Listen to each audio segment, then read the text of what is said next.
longer, because this time is for our elder, Dr. Ben, to present to us this evening in one of his many various topics, and that is African origins of the world's major Western religions, Judaism, Christianity, and Islam. And I'd like Philadelphia to give him the spirited welcome that he's entitled to. And after the lecture, we will have questions. And after the questions, I would like people to hold up for a few minutes and let us get some announcements and some networking going on, if it's possible. So with no more further discussion, our historian and elder statesman, Dr. Yosef ben-Jochannan.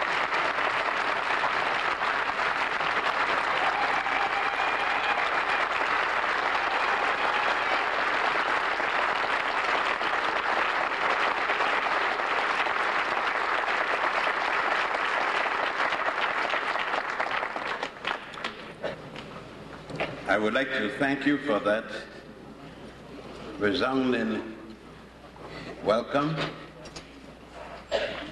and to thank the young ladies and young men who made it possible for my coming here after quite a while to address you. When people speak of religion, but before I go into that, let me equally pay tribute to the Honorable Marcus Messiah Garvey. Brother Garvey, although doing his utmost to bring to our people the cognizance of their African heritage and to ask as many as would go or return back home, kept in mind the need for spirituality. However, he was unable to deal with it in terms of an African base, just as he was able to have people accept the term African in its entirety. When you think of the name of the organization, it will tell you the struggle the men had in Jamaica, in the Caribbean. He started an organization by the name of African Communities League. But when he came to the United States, we were not ready for the word African, though we were allegedly ready to go home. We accept ourselves being Negro, but the continent being Africa. Quite a contradiction. Mr. Garvey made the compromise because it was more important to have the organization than equivocate over the name. Of course, up to shortly before his death in London, when I visited him, like many of us, he came to lecture at Africa House. And myself, a youngster, I think I was the youngest in that house that day. There were men like Krumah, Azikwe, Awolo, Nyomboro, and names like that, most of whom are now dead. When he stated that that was one of the drawbacks he had, the fact that he could not have his organization named in its proper way as the people of the organization. And I need to say, another thing that Mr. Garvey was ticklish about was the fact that he had to name an organization, his religion, in a similar manner as he had named others and give titles that were so similar as the European. But at the time, our people were not ready to have other names other than that which Europeans used. I don't think we've changed much since that time. I think in some contexts we've gotten worse. So I'm going to speak this evening in terms of these three different religious groups. One of the problems is that we have gone from the religious basis of religion not even the theosophical basis of religion we maintain. Most of us treat religion as if it's a definite thing. When we say Adam and Eve, we think that there was a fellow named Adam and there was a woman named Eve. Literally. We don't understand that it's a theory of a group of Hebrews writers who were not there with Adam and Eve. I know you're going to question me, but then if Adam is the first man, nobody's there with Adam. If Eve is the first woman and the second person, it's only two of them. There's no recorder. Nobody there is taking down the record. There is no history or record showing that either of these people had a language they could read and write. Obviously, they must have started Gu Ga Ba. Or the time, she might have said Adam, and he must have said Eve, and somebody might have said Steve, and who knows? And the conversation on. But the truth of the matter people can't understand is there was no factual, historical Adam and Eve.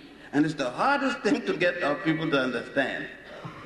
They do not understand either that God or the deity is a concept. Nobody been there and see a God doing anything.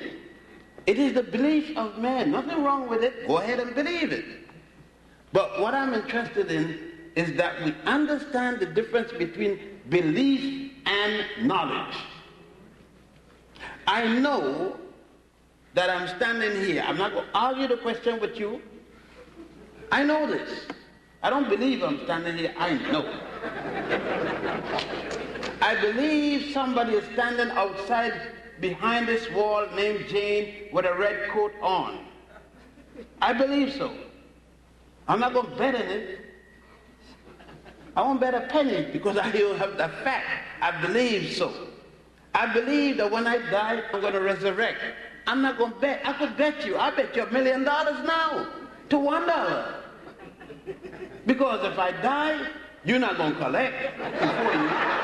And if you die, I'm not going to collect. So if both of us die at the same time, I can't neither going to collect. Because I haven't seen anyone die, get up and come back and say how it was on the other side. That's a belief. You may die and find out that God is a woman from Puerto Rico drinking green whiskey. Now you're in trouble. You're in a lot of trouble. Now, if we could only understand then that whatever you believe is just that, a belief. I hope you're correct, and I wish you good luck. You will know when you croak. That will not be a belief after then. If there is a hereafter, you will know. If there isn't a hereafter, you have wasted time. So, all right. So, if we could understand ourselves before I even get into the meat of the thing, we will not be in any trouble. It's appropriate that we should be in a place such as this because we've just left the hall out there, downstairs, and of course there's another hall upstairs.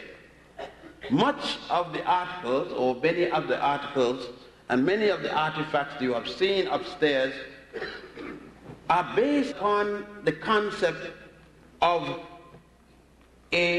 not religion, because the ancient Africans had no religion as such, but the theosophical concept of a deity or deities. Deities who were male and female. I think one of the unique things about the ancient Africans, along the Nile in particular, since that's what I'm going to deal with, is that they did not have the sickness of Western man and Arab man. The sickness of believing that only the male character can be a deity. They were not corrupted in the belief of the inferiority of the woman. They saw both parties being and accepted that wherever there was a God,